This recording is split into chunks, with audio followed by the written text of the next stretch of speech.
श्रद्धेय महानुभावों, गणित की विधा में शब्दों को समझना, अंकों को समझना, संख्याओं को समझना और पुनः उसको व्यवहार में लाना।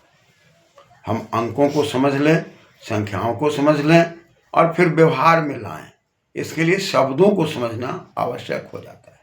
जैसे 1 से 9 तक अंक है, लेकिन जैसे ही हम शून्य लगा के 10, 11, 12 किए तो संख्या हो गया।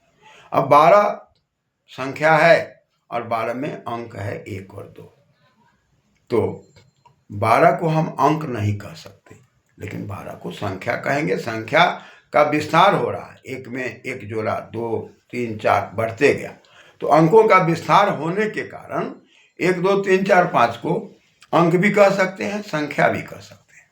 लेकिन 12, 13, 14 में चूंकि वह संख्या बनाने की बात आई और वो शून्य के मिलने से बात बनी, तो अब 12, 13, 14 में संख्या तो है, ये अंक नहीं कहलाएगा, लेकिन 1, 2 इसमें अंक कहलाएगा। ये भेद, ये विवेचन बिना व्याकरण के संभव नहीं है। इसलिए संख्या 2 तक अंक चिन्ह है, वो 1 से 9 तक, और उसका विस्तार हो रहा है।